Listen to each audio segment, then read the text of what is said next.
అమెరికాలో చిందరవందరగున్న మీ ఇంటికి handyman cleaning plumbing services కోసం కాంటాక్ట్ ఇన్స్టా సర్వీస్. యుఎస్ లో ఎక్కడైనా ఎప్పుడైనా for instant booking visit instaservice.com.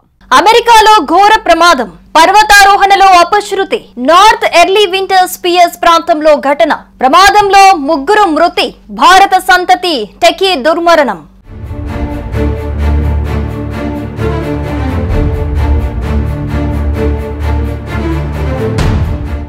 అమెరికాలో ఘోర ప్రమాదం సంభవించింది. వాషింగ్టన్ రాష్ట్రంలోని నార్త్ క్యాసిట్స్ పర్వతారోహణకు వెళ్లిన ఓ 4 స్నేహితులు ప్రమాదానికి గురయ్యారు. పర్వతం దిగేటప్పుడు ప్రతికూల పరిస్థితుల్లో వారి యాంకర్ పాయింట్ అదుపు తప్పింది. ఫలితంగా ఆ 4 ఒక్కసారిగా 200 అడుగుల లోతులో పడిపోయారు. దీంతో భారత సంతతికి చెందిన టెకీ సహా 3 అక్కడికక్కడే ప్రాణాలు కోల్పోయారు. కానీ మరో వ్యక్తి మాత్రం తీవ్ర గాయాల పాలై ప్రస్తుతం ఆసుపత్రిలో చేరి చికిత్స పొందుతున్నాడు. కానీ ఇతడి పరిస్థితి కూడా విషమంగా ఉన్నట్లుగా తెలుస్తోంది. భారత సంతతికి చెందిన 48 ఏళ్ల విష్ణు ఇరిగిరెడ్డి సియాటెల్లోని ప్రముఖ ఎలక్ట్రానిక్ సంస్థ ఫ్లూక్ కార్పొరేషన్ లో ఇంజనీర్ విభాగానికి వైస్ ప్రెసిడెంట్ గా పనిచేస్తున్నారు. తన విలువైన సేవలందించి పేరుగాంచిన నిపుణుల్లో ఒకడిగా గుర్తింపు తెచ్చుకున్నారు. అలాగే మొదటి నుంచి ఇతడికి పర్వతారోహణపై అమితమైన ఆసక్తి ఉంది.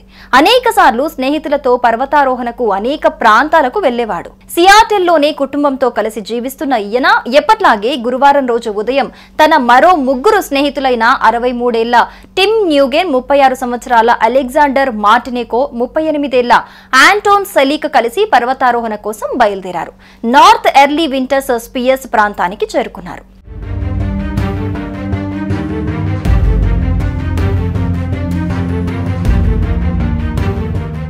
అయితే ఎక్కేటప్పుడు బాగానే ఎక్కినప్పటికీ కిందకొచ్చేటప్పుడు ప్రమాదం జరిగింది. ముఖ్యంగా వారి యాంకర్ పాయింట్ అదుపు తప్పి ఒకేసారి 4 200 అడుగుల లోతులో కుప్పకూలిపోయారు. అయితే ఇందులో విష్ణు సహా టిమ్ న్యూగెన్, అలెగ్జాండర్ మార్టినేకో అక్కడికక్కడే ప్రాణాలు కోల్పోయారు. కానీ ఆంటోన్ సెలీక్ మాత్రం తీవ్ర గాయాల పాలయ్యారు. ఎలాగైనా సరే ప్రాణాలు రక్షించుకోవాలని 64 కిలోమీటర్ల మేర నడిచి సురక్షిత ప్రాంతానికి చేరుకున్నారు. ఇతన్ని గుర్తించిన స్థానికులు వెంటనే ఆసుపత్రికి తరలించారు. ఆపై పోలీసులకు సమాచారం అందించగా వారు హుటాహుటిన రంగంలోకి దిగారు.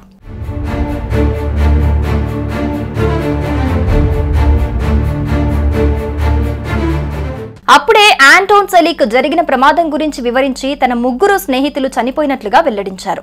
ఇతడి సమాచారంతో రెస్క్యూ బృందాలు రంగంలోకి దిగాయి. హెలికాప్టర్ సాయంతో మృతదేహాలను గుర్తించి ఆసుపత్రికి తీసుకొచ్చారు. ప్రస్తుతం వైద్యులు చికిత్స అందిస్తున్న ఆంటోన్ సెలీక్ పరిస్థితి తీవ్ర విషమంగా ఉన్నట్లు చెప్పుకొస్తున్నారు.